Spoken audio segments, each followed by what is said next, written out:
गली गली में शोर है, गली गली में शोर है, ब्रह्मास बाबू बॉक्स ऑफिस का चोर है। 3 दिन में 200 करोड़। क्यों, आपकी पॉकेट भी खाली हो गई ना? लेकिन अब एक ऐसा धमाका होने वाला है जो पूरी की पूरी तिजोरी खाली कर देगा। ऋतिक रोशन, इनका केस थोड़ा अलग है, कहने के लिए सर पे नेपोटिज्म का आशीर्वाद है, लेकिन बंदे की मेहनत ने इनको पब्लिक के प्यार से स्टार बना दिया। एक बार ये सुपर हीरो बन के आए थे, पब्लिक पागल हो गई, फिर मास्टरमाइंड चोर बने, तब भी बॉक्स ऑफिस पे बवाल मच गया, और अब पूरी कहानी को डांस करवाने वाले मेन विलन विक्रम वेदा आग लगाएगी आग। लेकिन इन सबसे ऊपर उठ के आप जानते हो ऋतिक का ड्रीम प्रोजेक्ट कौन सा है? महादेव। जी हाँ, वो जो हम सबके साथ हैं, सबके अंदर है, वो बड़ी स्क्रीन पे बहुत जल्दी दर्शन देने वाले हैं। देखो, इस पूरे किस्से को समझने के लिए आपको 5 साल पीछे चलना पड़ेगा, 2017 में। दरअसल ऑथर अमीश त्रिपाठी की book the immortals of Meluha को किसी हिंदी फिल्म की शक्ल में अडप्ट किया जाएगा, ऐसी न्यूज बाहर आने लगी। फिल्म को डायरेक्ट करने वाले थे बॉलीवुड के टॉप डायरेक्टर संजय लीला भंसाली, और यहाँ पहली बार महादेव के कैरेक्टर के साथ ऋतिक रोशन का नाम जोड़ा गया। लेकिन उस टाइम डेट्स और बजट के इश्यूज की वजह से वो न्यूज हवा हवाई हो गई, बात सिर्फ सपनों में आके रह गई, हकीकत में नहीं बदल पाई।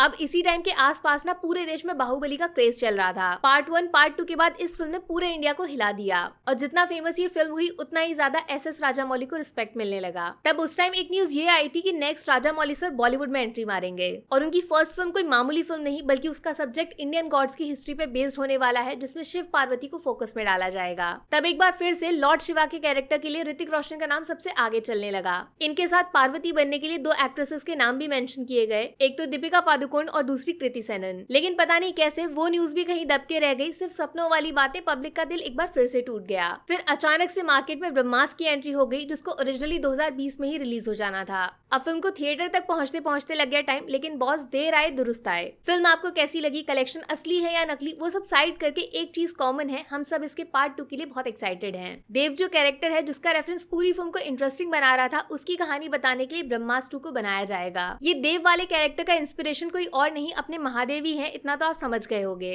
और बिना किसी शक के एक बार फिर से इस कैरेक्टर के साथ किसका नाम जोड़ा जा रहा है? ऋतिक रोशन। रिपोर्ट्स हैं कुछ ऐसी कि ब्रह्मास्त्र के सेकंड पार्ट में दीपिका के ऑपोजिट ऋतिक को कास्ट किया जा सकता है, जो पार्ट 3 में आगे जाके रणबीर के साथ युद्ध करेंगे। लेकिन रणवीर सिंह की वजह से फिलहाल मामला थोड़ा कंफ्यूजिंग हो गया है। अयान के दिमाग में क्या चल रहा है ये तो वही जानते हैं, बट बॉस ब्रह्मास्त्र की सक्सेस के बाद एक बात तो पक्की है, आगे आने वाले टाइम में बॉलीवुड से बहुत सारी religion and mythology based films बाहर निकलेंगी। हो ना हो, ऋतिक को लेकर शिवा के ऊपर एक ना एक फिल्म तो जरूर बनेगी। पब्लिक डिमांड के आगे फिल्म इंडस्ट्री को तो झुकना ही पड़ेगा। वैसे भी ऋतिक रोशन रणबीर के साथ रामायण में बहुत जल्दी दिखाई देंगे, उधर भैया जी रावण का कैरेक्टर प्ले करने वाले हैं। अब जो 5 साल से लंबा इंतजार चल रहा है ऋतिक को महादेव बने हुए देखने का, या तो वो ब्रह्मास्त्र पार्ट 2 में खत्म हो जाएगा, या फिर अमीश त्रिपाठी की बुक्स को जिंदगी दी जाएगी सिनेमा के पर्दे पर, या फिर ओम राउत, SS राजामौली जैसे डायरेक्टर्स भी इस आइडिया को उठा सकते हैं। अब आप बताओ ऋतिक रोशन के लिए आपका क्या मैसेज है? या तो विक्रम वेदा जैसे रीमेक्स बनाते रहो और पॉकेट भरते जाओ, या फिर सिनेमा का इस्तेमाल महादेव जैसे ड्रीम प्रोजेक्ट्स के लिए करना चाहिए, जिससे सिर्फ इंडिया नहीं पूरी दुनिया हिल जाए। लिखो लिखो जो भी दिल में हो, वादा है मेरा आपका एक एक शब्द ऊपर बैठे हुए लोगों के कान, आंख, दिमाग तीनों जगह तक पहुंच जाएगा। Public is the king. बाकी वीडियो में कुछ पसंद आया हो या फिर कुछ शिकायत करनी हो तो मैं आपको इंस्टाग्राम पे भी मिल जाऊंगी, वरना थोड़ा सा इंतजार करिए, मिलूंगी आपसे अगले वीडियो में। Take care, bye bye.